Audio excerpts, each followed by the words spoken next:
Alors, voici on donne un exercice, toujours avec la mécanique de solde. On dit Özgül Ayırlık. Ici, on donne la densité spécifique. Donc, on va prendre ici, en même temps, on va prendre des données. Donc, nous avons ici la densité spécifique que moi j'appelle par GS, qui est de combien? Qui est 2,70 au là. On nous dit 18,18 kg QT. Donc, ici, on nous donne la masse totale. Donc, ici, nous avons ici la masse totale qui est de 18,18 QT. Et ici, on nous donne le volume. Ici, nous avons ici donc le volume total. Alors, le volume ganté, n'est-ce pas? Ici, nous avons le volume ganté. Toplam hacmi, sahip, nemli bir zemin örneği utilité, kurtulduktan sonra. Donc ici, on nous donne la masse après avoir séché notre échantillon. Donc ici, comment on va appeler cette masse? Nous avons la masse petit t, n'est-ce pas? Nous avons la masse des particules solides. D'accord. Et ensuite, bu zemin ıslak, yoğunluğu hesaplayınız. Donc la première question, on nous demande de déterminer la densité mouillée. Donc en fait, en quelque sorte, on nous demande de déterminer simplement la densité totale, c'est-à-dire la densité du sol à son état, dans son état naturel. Donc c'est ça qu'on va déterminer ici. Alors, rien de compliqué. Alors, nous savons que la densité totale du sol dans son état naturel, donc nous allons appeler ça ici par, je vais appeler ça ici par ρ, donc simplement par ρ. Alors, la densité totale, un instant. Alors, la densité totale, on avait dit c'est quoi? C'est la masse totale divisée par le volume total, simplement. Alors, la masse totale égale à quoi? C'est égal à 18, ok, 18,18, divisé par le volume total qui est de 0,009, 0,009. Alors, ceci va nous donner quoi?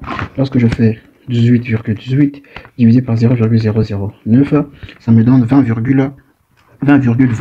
Donc, je mets ici, donc j'ai 20,20. Alors, les 20,20 là, donc si je vais dire la densité totale, n'est-ce pas? Densité totale, donc j'ai 20,20. Alors, la masse est en kilogrammes, n'est-ce pas? Donc, j'aurai ici kilogramme sur kilogramme par mètre cube. Donc, j'ai kilogramme par mètre cube. D'accord. La première question, les amis, et cette première question est résolue. Ensuite, la deuxième question, on passe ici. La deuxième question, on nous demande de déterminer.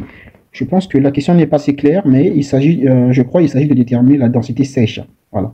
Parce qu'on parle de Kourou, donc il est question de déterminer la densité sèche. Donc la deuxième question, on détermine la densité sèche. On sait que la densité sèche, donc que je vais appeler ici par ρT, qu'est-ce qui concerne? Eh bien, il concerne la masse des particules secs. Donc nous avons ici M petit t divisé par quoi? M petit t, eh bien divisé par le volume sec. Divisé par le volume sec. Maintenant, puisqu'on nous parle de Kourou, c'est-à-dire nous sommes dans un état comme ça, nous sommes dans un état comme ceci, ok, puisqu'on nous parle d'un système, voilà, on nous parle de Kourou, ça veut dire que nous sommes dans un état sec, c'est-à-dire là, nous avons ici le vide, c'est ce que ça veut dire, et ici, nous avons quoi? Nous avons ici les solides, d'accord, nous avons les solides. À l'entrée de l'exercice, on nous dit Özgül Ayırlık, la densité spécifique, ensuite, on nous donne 18 kg de la masse initiale, et puis on donne 0,009 comme le volume total. Ok, alors ici, je suis dans un système où il s'agit, dans cette partie, il s'agit d'abord de quoi? D'un système où je n'ai pas l'eau. Ça veut dire que lorsque je vais déterminer le volume de la densité, donc la densité sèche, qu'est-ce que je dois dire normalement? Je dois dire que cette densité sèche ici, donc normalement, je dois appeler ça ici par gamma D. Hein, et non, là, donc je dois appeler ça ici par gamma D, et ça doit être égal à quoi? Je sais que c'est la masse divisée par le volume. Il s'agit de masse de quoi? Il s'agit de la masse des particules secs, parce que le vent, il est sec, les solides également sont secs. Donc j'ai la masse des particules secs, n'est-ce pas? Parce que d'ailleurs, particules sèches autant pour moi, parce que d'ailleurs, la masse d'air est négligeable. Donc j'ai simplement la masse des solides, maintenant divisé par le volume total. Le volume total de tout ce système-là, c'est quel volume? C'est le volume qui est ici, n'est-ce pas? C'est ce volume qui est là. Donc du coup là, mon erreur était d'écrire ρθ, donc je vais dire ceci, gamma de D sur égal à la masse des particules solides, et bien divisé par le volume total. De cette manière, qu'est-ce que je fais? Je vais déterminer la densité sèche qu'on me demande. Donc du coup, je continue. Ici, ça sur égal à la masse des particules solides qui est ici, n'est-ce pas? Qui est ici, c'est 16,13. Donc nous avons ici, et bien 16,13.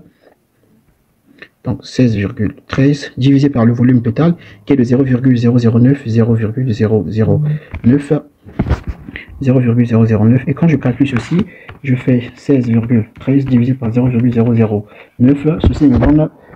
Ceci me donne un instant, je vais recalculer bien. Donc ça me donne 1792,22.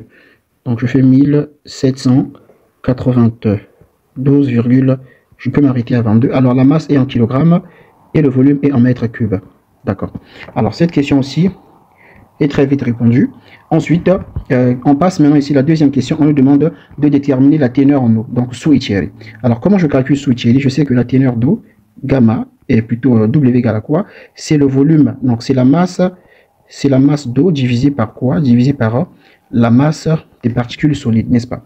Alors, moi, je ne connais pas encore la masse d'eau, je ne connais pas encore aussi la masse des particules solides. Maintenant, nous savons une chose. On sait ceci que la masse totale est égale à quoi? Est égale à la masse d'eau plus quoi? Est égale à la masse d'eau plus la masse des particules solides. Ça veut dire qu'à partir de là, je peux tirer la masse d'eau. Voilà. Donc, je peux tirer la masse d'eau qui serait égale à quoi? La masse des particules solides qui égale à combien? La masse totale qui égale à combien? Qui égale à 18,8. Donc, j'aurai ici 18,18 autant pour moi, moins la masse des particules solides qui égale à quoi? Qui égale à 16,13, n'est-ce pas? Donc, j'ai 16,13. Quand je fais 18,18 moins 16,13, ça me donne 2,05. Donc, ceci me donne 2,05 kg comme la masse d'eau. Maintenant, je vais simplement dire ici que W est sur égal à la masse d'eau qui est de combien? De 2,05 divisé par la masse des particules solides qui est égale à combien? Qui est égale à 16. Donc c'est 16,13. Ok. Alors je fais 2,05 divisé par 16,13 me donne combien? Me donne 0, je crois que c'est ça, ça me donne 0,127. Hein? 0,127. Donc je fais ceci, 0,127. Ok, je prends aussi 0,5.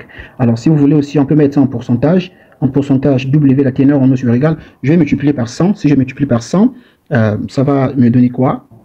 Donc je vais déplacer la virgule de 2 rangs simplement vers la droite. Donc j'aurai ici 12,705%. Là, c'est quand je mets ça en pourcentage. D'accord?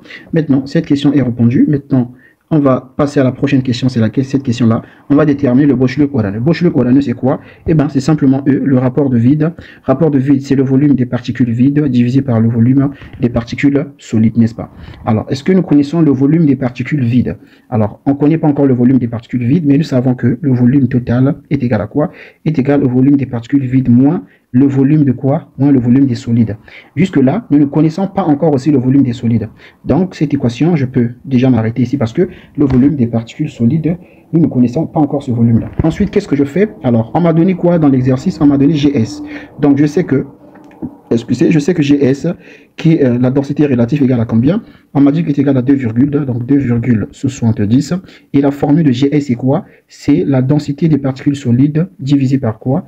Divisée par la densité d'eau. Donc, ce qui implique la densité des particules solides, des particules solides serait égal à quoi? Serait égal à 2,70 fois la densité d'eau. D'accord. Maintenant, la densité d'eau, on sait que c'est neutre. Donc, ce qui implique que la densité des particules solides est égale à combien?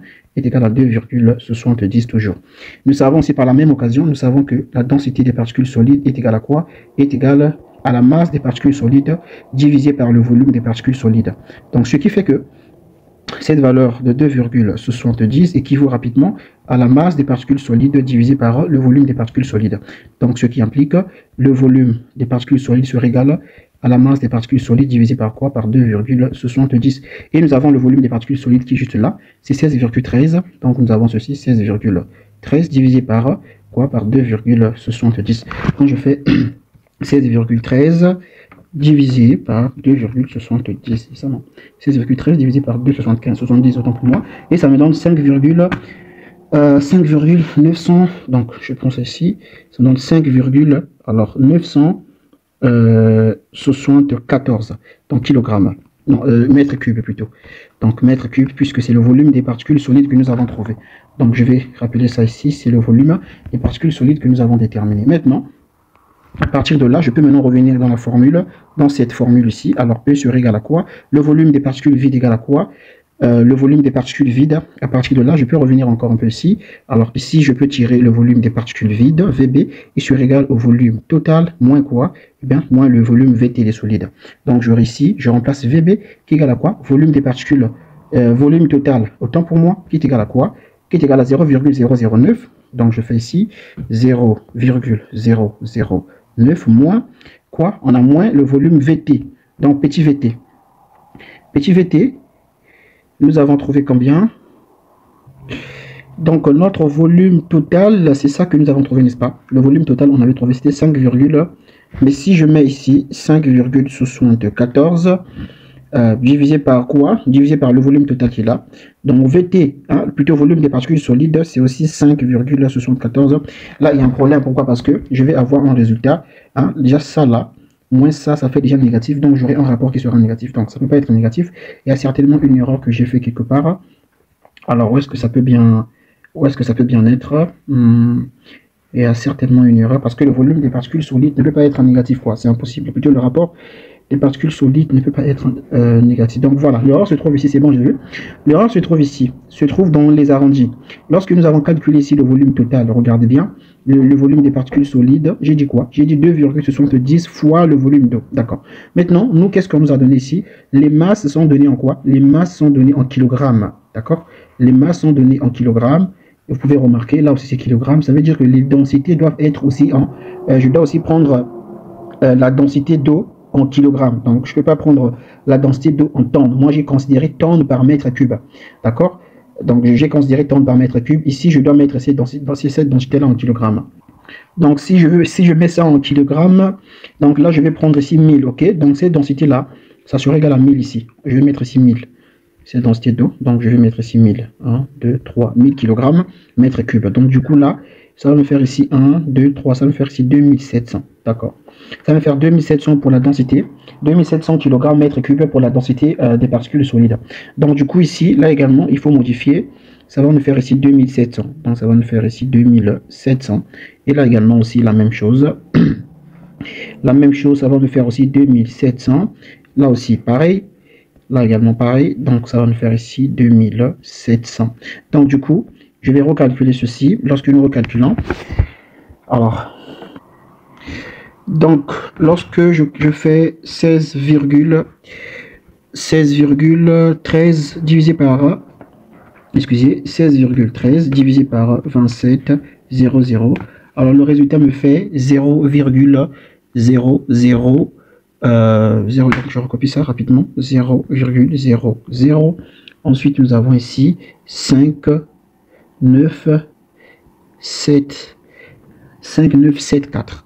Après 4, il y a 7 qui vient, donc je peux mettre aussi 0, il y a 7, 4. Je vais tout prendre pour éviter les problèmes.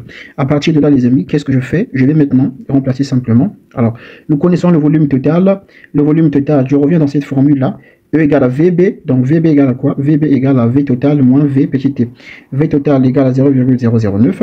Donc, je fais ceci, 0,009, n'est-ce pas? Et je fais moins cette quantité-là de 0,005, 9, 7, 4, etc., etc., divisé par la même quantité qui est de 0,005, 9, 7, 4, etc., etc.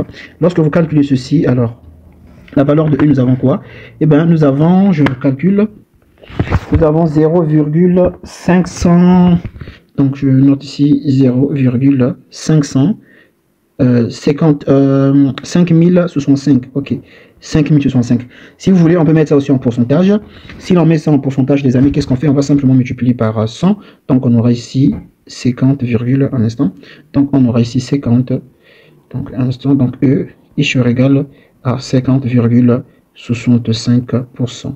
Donc, ça, c'est le résultat de E. Alors, nous avons déterminé E. Alors, il y a aussi d'autres moyens de faire ça. Comment on peut faire ça? Nous avons dit ceci. Ça, je vais simplement expliquer. Je ne fais pas. C'est la même chose. Nous avons dit ceci dans le cours que le volume, la densité sèche, donc gamma D, est égal à quoi? La densité sèche est égale à GS fois la densité d'eau divisé par quoi? Divisé par E, par 1 plus E. À partir de là, on peut tirer E. Alors, E sera égal à quoi? Sera égal à GS fois la densité d'eau divisé par combien? Divisé par gamma, n'est-ce pas, et moins 1. Si vous calculez cela, alors GS égale à combien? GS, ils ont donné combien ici? 2700. Donc ça va nous faire ici 2700 et plutôt 2,7. Donc nous avons ici 2,70 fois la densité d'eau, on va prendre 1000. Donc nous avons ici 1, 2, 3, 1000, divisé par la densité sèche. Cette densité sèche, nous l'avions calculée autrefois, voilà, elle est égale à ceci. Donc nous avons 179, on a quand même 1792,22. Donc on a ici 1792,22 et on fait moins 1. Alors, avec cette méthode-là, ça me donne combien ici, les amis? Ça me donne ici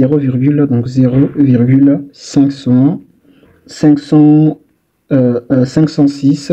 Ensuite, il y a 51 qui vient. Voilà ce que je trouve.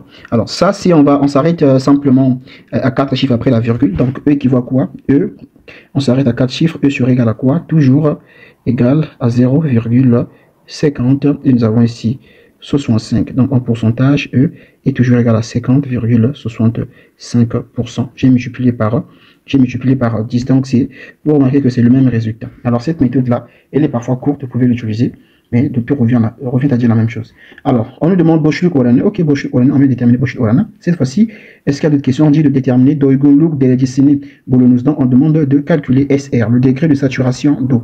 Donc nous avons SR qui est égal à quoi? Qui est égal au volume d'eau divisé par le volume de Boşluk. Alors, le volume d'eau, les amis, est égal à quoi? Le volume d'eau est égal au volume total moins quoi? Volume total moins le volume... Bon, ici, le volume d'eau, on va pas calculer ce volume d'eau de cette manière parce que dans le volume d'eau, on aura besoin du volume des particules solides, on aura besoin du volume d'air. Donc, du coup, voilà ce qu'on va faire. Je sais que la masse d'eau, est-ce que j'ai la masse d'eau? On va voir un peu dans ce qu'on a fait. Est-ce que nous avons calculé la masse d'eau? On n'a pas calculé la masse d'eau, n'est-ce pas? Maintenant, est-ce que nous avons la masse totale grand T? On a cette masse. Est-ce que nous avons la masse petit T? Oui, on a cette masse. Donc, à partir de là, je peux dire que la masse d'eau est égale à la masse de grand T moins la masse de petit T. La masse de grand T, c'était combien? C'était 18,18. Donc, j'ai 18,18 moins la masse petit T. C'est combien, les amis? Ici, c'est 13. C'est 16,13. Donc, je descends. Je vais mettre ici moins 16,13. Quand je fais 18,18 moins 16,13 égale, ceci me donne 2,05. Ceci me fait ici 2,05. Donc je mets ça en kilogrammes. Ça c'est la masse de quoi? La masse d'eau. Maintenant, moi j'ai besoin de déterminer le volume d'eau. Donc je fais quoi? Je sais que la densité d'eau est égale à la masse d'eau divisée par le volume d'eau, n'est-ce pas? Donc ce qui implique le volume d'eau, oui, le volume d'eau sur égal à la densité d'eau fois quoi? Fois, non, ça serait pas égal à ça. Le volume d'eau sur égal à la masse d'eau divisé, n'est-ce pas? Divisé par la densité d'eau. La masse d'eau est égale à combien? Est égale à 2,05 divisé par la densité d'eau, ici c'est 1000. 1, 2, 3. 2,5 divisé par 1, 2, 3, 1000. Et ça me fait ici 0,205. Voilà. Et je prends ça simplement. Donc le degré de saturation en eau SR est sur égal au volume d'eau qui est égal à 0,00205 divisé par le volume des particules vides. Donc VB. Est-ce que nous avons déterminé VB avant? Alors on va regarder. VB. On n'avait pas vraiment déterminé VB. Je crois qu'on n'a pas déterminé VB. Ok. Bon, on sait que VB est égal à quoi? VB, c'est, je note ça ici, ok, et pour VB est égal au volume total moins le volume des particules solides. Le volume total égal à 0,009 moins le volume des particules solides, autant j'allais dire, le volume des particules solides, on a déterminé ça ici. Ok, voici le volume des particules solides, 0,005974. Donc on a 0,005974. Ensuite, nous avons quoi? 0,74. Nous avons ici 0,74. Donc, lorsque je fais ce chiffre divisé par, j'ouvre la parenthèse, 0,009 moins 0,005974, 0,74, je ferme la parenthèse, égale, ça me donne 0,6. Donc, SR est égal à 0, là, SR égale à 0,67, ensuite il y a 7, ensuite il y a 4, donc je pourrais m'arrêter simplement, après 4 il y a 5 qui vient, donc je m'arrête, je vais prendre 5 ici, j'arrondis à 5. Tout comme aussi on peut mettre ça en pourcentage, donc on aura un pourcentage SR, il serait égal à quoi? Là, c'est R. Hein. SR est sur égal à 67,74%. D'accord. Voici la valeur de SS. On peut également déterminer aussi, ils n'ont pas demandé ça, donc je reviens un peu ici. Est-ce qu'on a d'autres questions? Non, on n'a pas d'autres questions. Ça là, également, c'est déterminé. On peut également aussi, par exemple, nous demander de déterminer la porosité. Déterminer, par exemple, N qui est la porosité. Comment je fais? Je fais ceci. Alors, la porosité, donc je sais que N, je vais directement N égale est égal à E divisé par 1 plus E. Ok, on peut utiliser la formule là directement. Sinon, on peut dire aussi que la porosité N est égale au volume des particules vides divisé par le volume total. Connaissant déjà tout ceci, on peut travailler par cette formule et ça donne la même chose. Alors, si on peut vite fait utiliser la formule de volume des particules vides, pourquoi je ne calcule pas ce volume-là? Le volume des particules vides. C'est ça, c'est le volume, donc je vais dire ici N est sur égal, volume des particules vides, c'est volume dans volume total, 0. Je vais calculer ça directement, 0,009 moins 0,005974, 0,74, n'est-ce pas? Ok, ça me donne 0, donc là j'ai 0,0, ça c'est le volume VB1, 0,00 300, donc je m'arrête à 303, d'accord, 303 divisé par le volume total est égal à quoi? Est égal à 0,009. Si je fais ce chiffre divisé par 0,009, la porosité me donne 0,336, ok. Alors en pourcentage, ça équivaut à 33,6%.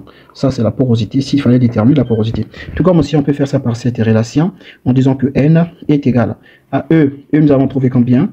Le volume le rapport de vide, on a trouvé 50. Bon, on prend ça ici, on a trouvé 0,5065. Donc, je fais 0,5065 divisé par 1 plus 0,5065.